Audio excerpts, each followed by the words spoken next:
एतद् क्षेत्रमिति ज्ञेय देहमित्यभिधीयते एतं विलक्षणं जीवः परमात्मा निरामय जीवश्च परमात्मा च पर्याये नेत्राभेदाधि।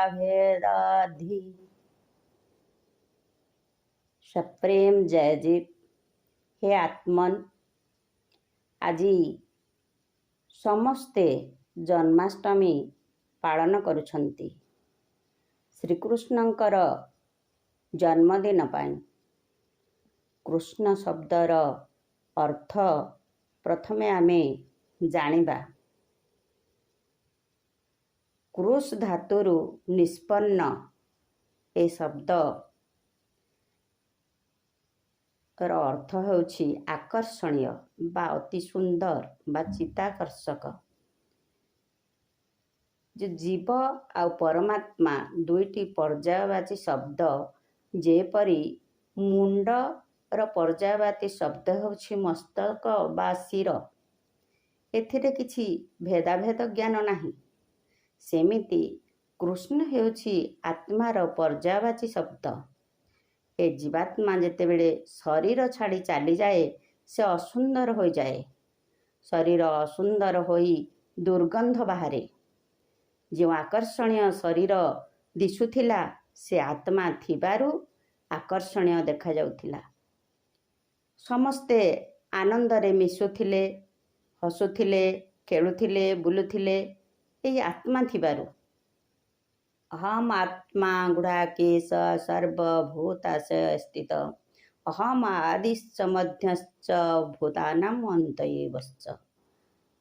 ଶ୍ରୀକୃଷ୍ଣ କହୁଛନ୍ତି, ହେ ଅର୍ଜୁନ, ମୁଁ ଆତ୍ମା ରୂପରେ ସର୍ବପ୍ରାଣୀଙ୍କ ହୃଦୟରେ ନିବାସ କରେ। ମୁଁ ହିଁ ପରମ ଚେତନା। ତେଣୁ ଏ ଜୀବର ଅନ୍ୟ ନାମ ହେଉଛି ପରମେଶ୍ୱର। ପୂର୍ବରୁ ମୁନି ଋଷିମାନେ ଏହି ଜ୍ଞାନକୁ ଆମକୁ ବେଦ, ଉପନିଷଦ, ଭାଗବତ, ଗୀତା ଏଇଥିରେ ସବୁ ଦେଇଯାଇଛନ୍ତି। ଜନ୍ମତସ୍ୟ ଯତଃ ବେଦାନ୍ତ ଦର୍ଶନ କହେ। ଯେଉଁଠାରେ ଜନ୍ମ, ସ୍ଥିତି, ବିଲୟ ଘଟିଥାଏ ସେ ହିଁ ସେହି ଜୀବାତ୍ମା ଥିବାରୁ। ତେଣୁ ଆମେ କୃଷ୍ଣର ଅର୍ଥ ପ୍ରଥମେ ଜାଣି ତାପରେ ଆମେ ତାଙ୍କର ଜନ୍ମ, କର୍ମ ଆଉ ସ୍ଥିତି, ବିଲୟ ଏସବୁ ଜାଣିପାରିବା। ଅର୍ଥ ନ ଜାଣିଲେ କୌଣସି ଶବ୍ଦକୁ ଆମେ ଯେକୌଣସି ମତରେ ଗ୍ରହଣ କରିନେବା, ଏ ହେଉଛି ଅଜ୍ଞାନତା ବା ଭ୍ରମତା। ତେଣୁ ସମସ୍ତ ଜ୍ଞାନୀମାନେ କହିଛନ୍ତି ଯେ ପ୍ରଥମେ ନିଜେ ଜ୍ଞାନର ସହିତ ଆଗ ବୁଝ, ତାପରେ କାମରେ ଲଗାଅ। ଭିଦ୍ୟତେ ହୃଦୟ ଗ୍ରନ୍ଥି ଛିନ୍ଦ୍ୟନ୍ତେ ସର୍ବ ସଂଶୟ କ୍ଷୟନ୍ତେ ଚାସ୍ୟ କର୍ମାଣି ଦୃଷ୍ଟ୍ୱା ଏକାତ୍ମନେଶ୍ୱର। ଯୋଗ ସାଧନ ଦ୍ୱାରା ସୁରୂପସ୍ଥ ହୋଇ ହୃଦୟରୁ ଭେଦର ଗ୍ରନ୍ଥି ବା ଅଜ୍ଞାନର ଗ୍ରନ୍ଥି ଦୂର କରିବା ବା ସନ୍ଦେହ ଦୂର କରିବା ଉଚିତ। କର୍ମ ବନ୍ଧନରେ ଜୀବ କ୍ଷୀଣ ଥାଏ। କୃଷ୍ଣ କିଏ, ଈଶ୍ୱର କିଏ, ମୁଁ କିଏ, ଏ ଯେଉଁ ପ୍ରଶ୍ନ ଏ କେବେ କାହାରିକୁ ପଚାରି ନଥାଏ ଜୀବ। ତେଣୁ ଅଜ୍ଞାନତାବଶତଃ ଆମେ ସମସ୍ତ କର୍ମ କରିଚାଲନ୍ତି। ସ୍ୱାନୁଭବ ଜ୍ଞାନ ବା ଆତ୍ମାନୁଭବ ଜ୍ଞାନ ବା ଆଧ୍ୟାତ୍ମର ଉଦୟ କେବଳ ସଦ୍ଗୁରୁ ଆସିଲେ ହୋଇଥାଏ। ଯେଉଁମାନେ ତତ୍ତ୍ୱଦର୍ଶୀ ଗୁରୁ ସେମାନେ ଆମକୁ ତୁମେ ଯେ ସେଇ ଆତ୍ମା ଏହି ପରିଚିତ କରାନ୍ତି। ଯେମିତି ଶୁକଦେବ ଜଣେ ବହୁତ ବଡ଼ ଜ୍ଞାନୀ ଥିଲେ ଆଉ ପରୀକ୍ଷିତ ଥିଲେ ଜିଜ୍ଞାସୁ। ସେ ତାଙ୍କୁ ଶିଷ୍ୟ ଭାବରେ ଭାଗବତ ଶିକ୍ଷା ବା ଭାଗବତ ଜ୍ଞାନ ଦେଇଥିଲେ। ଭାବ ଜ୍ଞାନ ବ୍ରହ୍ମ ତତ୍ତ୍ୱ। ଏ ହେଉଛି ଭାଗବତ। ଏ ଯେଉଁ ଶ୍ରେଷ୍ଠ ମନୁଷ୍ୟ ଶ୍ରେଷ୍ଠ ବୋଲାଉଛି କାହିଁକି ନା ମନୁଷ୍ୟର ଜିଜ୍ଞାସା ଭାବ ବା ତା'ର ଜ୍ଞାନ ସବୁବେଳେ ପୂରି ରହିଛି, କିନ୍ତୁ ସେ ଅଜ୍ଞାନତାବଶତଃ ସେ ଜାଣିପାରେ ନା ଯେ ମୁଁ କ'ଣ ପଚାରିବି, ମୁଁ କିଏ। ଏ ଶବ୍ଦ ତାଙ୍କୁ କେତେ କାଳରୁ ଏ ହୃଦୟ ଗ୍ରନ୍ଥି ବନ୍ଦ ଥିବାରୁ ସଂଶୟ ବା ସନ୍ଦେହ ଆସେ। ସେ କାହାରିକୁ କେବେ ପଚାରି ପାରେ ନାହିଁ। ଦେଖ ଏ ନର କଳେବର ଦୁର୍ଲଭ ମାନବ ଶରୀର।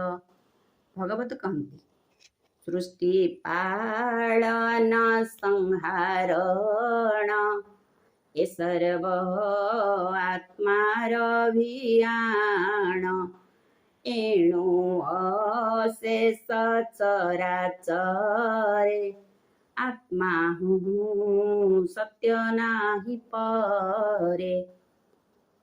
ଆତ୍ମା ଅନାଦି ଆଉ ଅନନ୍ତ ଭାବରେ ପରିଚିତ, କୃଷ୍ଣ ଅନାଦି ଆଉ ଅନନ୍ତ ଭାବରେ ପରିଚିତ, କିନ୍ତୁ ଆମେ ଯେଉଁ କୃଷ୍ଣଙ୍କୁ ପୂଜା କରୁଛନ୍ତି ସେ କ'ଣ ଆଜି ଅଛନ୍ତି?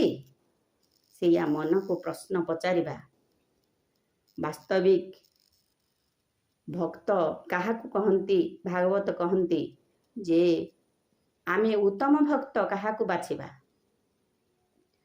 ସକଳ ଘଟେ ନାରାୟଣ ବସନ୍ତି ଅନାଦି କାରଣ ସେ ନାରାୟଣ ଦେହେ ଯେତେ ବସନ୍ତି ଭାବନୁମତେ ସେ ଭାବେ ସ୍ଥିର ଯାର ମନ ସେ ପ୍ରାଣୀ ଭକତ ଉତ୍ତମ ସେ ଭାବେ ସ୍ଥିର ଯାର ମନ ସେ ପ୍ରାଣୀ ଭକତ ଉତ୍ତମ।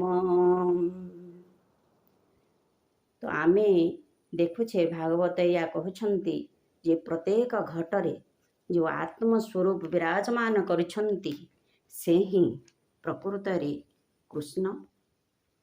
ସେ ସମସ୍ତଙ୍କ ହୃଦୟରେ ଯେ ସେଇ ପ୍ରକାଶକୁ ଦେଖେ ଯେ ମୋ ହୃଦୟରେ ଯେଉଁ ଆତ୍ମା ସମସ୍ତଙ୍କ ହୃଦୟରେ ସେଇ ଆତ୍ମା ବିଦ୍ୟମାନ। ତ ସେ ସମଦୃଷ୍ଟି ଭାବ ବା ସ୍ୱରୂପସ୍ଥ ଅବସ୍ଥା ଯାହାକୁ କହନ୍ତି ଆସିଯାଏ। ସାଧନ ସ୍ୱାଧ୍ୟାୟ ଆଉ ସତ୍ସଙ୍ଗରେ ଏ ଶୁଦ୍ଧ ଜ୍ଞାନର ଉଦୟ ଫଳରେ ସେ ନିଜେ ନିଜକୁ ଜାଣି କୃଷ୍ଣ କିଏ ଜାଣି ନିଜେ ନିଜକୁ ଉଦ୍ଧାର କରିବାକୁ ଚେଷ୍ଟା କରେ। ମୟା ବାସକଲଂ ୟାତଂ ମୟି ସର୍ବଂ ପ୍ରତିଷ୍ଠିତଂ ମୟି ସର୍ବଂ ଲୟଂ ୟାତି ତଦ୍ବ୍ରହ୍ମଦୟାସ୍ୟହଂ। କୈବଲ୍ୟ ଉପନିଷଦର 19 ମନ୍ତ୍ର। ମୁଁ ସେହି ଅଦ୍ୱୈତ ବ୍ରହ୍ମ, ମୋ ପାଖରେ ସୃଷ୍ଟି ସ୍ଥିତି ଆଉ ବିଲୟ ହୋଇଥାଏ।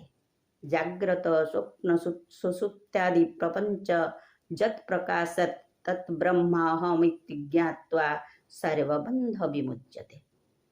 ଏହି ଶରୀରରେ ସ୍ୱପ୍ନ ସୁଷୁପ୍ତି ଆଦି ପ୍ରପଞ୍ଚ ଅର୍ଥାତ୍ ଆମର ଯେଉଁ ପଞ୍ଚତତ୍ୱର ଶରୀର ଭିତରେ ରହିଛି ସେ ଭିତରେ ଆତ୍ମଦେବଙ୍କର ନିବାସ। ସେ ହିଁ ସମସ୍ତ ସୃଷ୍ଟି ଆଉ ପାଳନ ଆଉ ବିଲୟର କାରଣ। ତ ବ୍ରହ୍ମବିତ୍ ବ୍ରହ୍ମେବ ଭବତି। ଯେ ଏହି ବ୍ରହ୍ମକୁ ଜାଣେ ସବୁବେଳେ ସ୍ମରଣ କରେ ସେ ହିଁ ବ୍ରହ୍ମମୟ ହୋଇଯାଏ। ଏବେ ଆସନ୍ତୁ ଆମେ ସମସ୍ତେ ସଦ୍ଗୁରୁଙ୍କର ଜ୍ଞାନରେ ଓତପ୍ରୋତ ଭାବରେ ସାଧନ ସ୍ୱାଧ୍ୟାୟ ଆଉ ସତ୍ସଙ୍ଗ କରି ଏହି ଶୁଦ୍ଧ ଜ୍ଞାନକୁ ଜାଣି ଆମେ ନିଜକୁ ନିଜେ ଉଦ୍ଧାର କରିବା। ସପ୍ରେମ ଜୟ ଜୀ।